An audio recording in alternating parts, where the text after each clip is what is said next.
Welcome to Sweet Tea with the Classics, the podcast that takes classic literature and gives it a Southern twist. Washington Irving's The Legend of Sleepy Hollow, Part 2. In this by-place of nature, there abode, in a remote period of American history, that is to say, some 30 years since, a worthy one of the name of Ichabod Crane, who sojourned, or as he expressed it, tarried, in Sleepy Hollow, for the purpose of instructing the children of the vicinity. He was a native of Connecticut, a state which supplies the Union with pioneers for the mine as well as for the forest, and sends forth yearly its legions of frontier woodsmen and country schoolmasters. The cognomen of Crane was not inapplicable to his person. He was tall, but exceedingly lanky, with narrow shoulders, long arms and legs, and hands that dangled a mile out of his sleeves, feet that might have served for shovels, and his whole frame was mostly loosely hung together. His head was small and flat at top, with huge ears, large green glassy eyes, and a long sniped nose, so that it looked like a weathercock perched upon his spindle neck to tell which way the wind blew. To see him striding along the profile of a hill on a windy day, with his clothes bagging and fluttering about him, one might have mistaken him for the genius of famine descending upon the earth, or some scarecrow eloped from a cornfield. His schoolhouse was a low building of one large room, rudely constructed of logs, the windows partly glazed and partly patched with leaves of old copybooks. It was most ingeniously secured at vacant hours by a withe twisted in the handle of the door, and stakes set against the window shutters, so that though a thief might get in with perfect ease, he would find some embarrassment in getting out, an idea most probably borrowed by the architect Jost van Houten from the mystery of an eel pot. The schoolhouse stood in a rather lonely but pleasant situation, just at the foot of a woody hill, with a brook running close by, and a formidable birch tree growing at one end of it. From hence the low murmur of his pupils' voices, conning over the lessons, might be heard in a drowsy summer's day, like the hum of a beehive, interrupted now and then by the authoritative voice of the master, in the tone of menace or command, or, peradventure, by the appalling sound of the birch, as he urged some tardy loiterer along the flowery path of knowledge. Truth to say, he was a conscientious man, and ever bore in mind the golden maxim, "Spare the rod, spoil the child." Ichabod Crane's scholars certainly were not spoiled.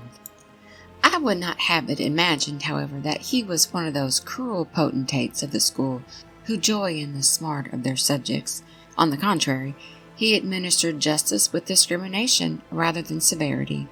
taking the burden off the backs of the weak and laying it on those of the strong. Your mere puny stripling, that winced at the least flourish of the rod, was passed by with indulgence, but the claims of justice were satisfied by inflicting a double portion on some little tough, wrong-headed, broad-skirted Dutch urchin, who sulked and swelled and grew dogged and sullen beneath the birch. All this he called doing his duty by their parents, and he never inflicted a chastisement without following it by the assurance so consolatory to the smarting urchin that he would remember it and thank him for the longest day he had to live. When school hours were over, he was even the companion and playmate of the larger boys,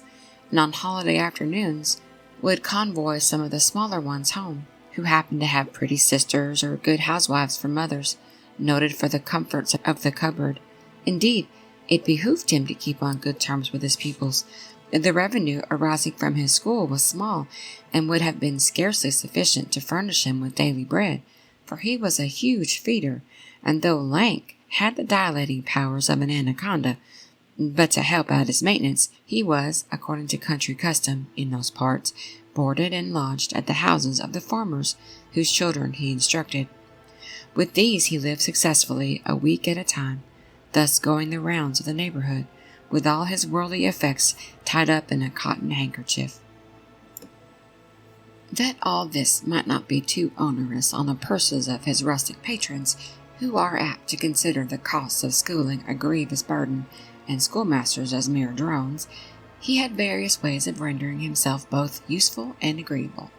He assisted the farmers occasionally in the lighter labors of their farms, helped to make hay, mended the fences, took the horses to water, drove the cows from pasture, and cut wood for the winter fire.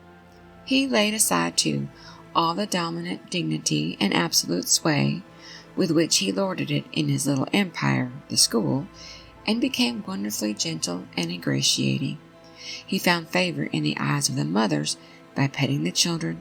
particularly the youngest, and like the lion bold, which Willem so magnanimously the lamb did hold, he would sit with a child on one knee, and rock a cradle with his foot for whole hours together. In addition to his other vocations, he was the singing master of the neighborhood, and picked up many bright shillings by instructing the young folks in psalmody. It was a matter of no little vanity to him on Sundays to take his station in front of the church gallery with a band of chosen singers, where, in his own mind, he completely carried away the palm from the parson. Certain it is, his voice resounded far above all the rest of the congregation, and there are particular quavers still to be heard in that church, and which may even be heard half a mile off, quite to the opposite side of the mill pond on a still Sunday morning, which are said to be legitimately descended from the nose of Ichabod Crane. Thus, by diverse little makeshifts in that ingenious way which is commonly denominated by hook and by crook, the worthy pedagogue got on tolerably enough, and was thought by all who understood nothing of the labor of headwork to have a wonderfully easy life of it. The schoolmaster is generally a man of some importance in the female circle of a rural neighborhood, being considered a kind of idle, gentlemanlike personage, of vastly superior taste and accomplishments to the rough country swains, and indeed inferior in learning only to the parson. His appearance, therefore, is apt to occasion some little stir at the tea-table of a farmhouse, and the addition of a supernumerary dish of cakes or sweetmeats, or, peradventure, the parade of a silver teapot.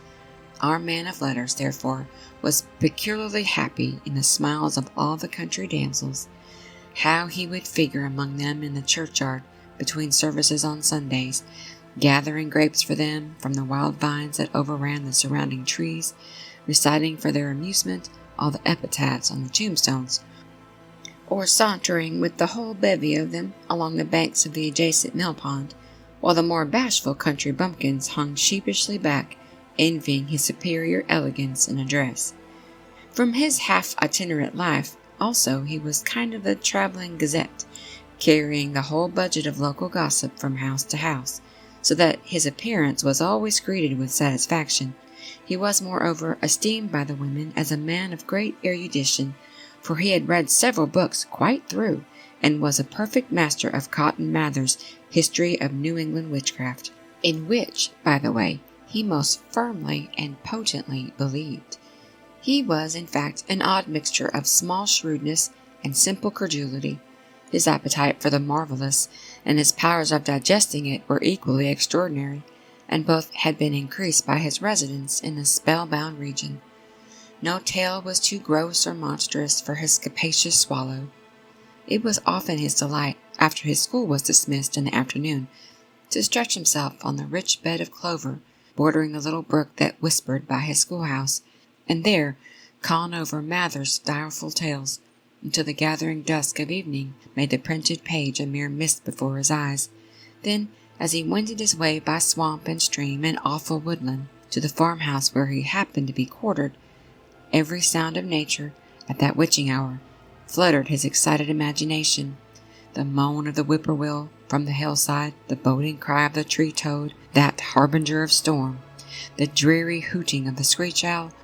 or the sudden rustling in the thicket of birds frightened from their roost. The fireflies, too, which sparkled most vividly in the darkest places, now and then startled him, as one of uncommon brightness would stream across his path, and if by chance a huge blockhead of a beetle came winging his blundering flight against him, the poor varlet was ready to give up the ghost,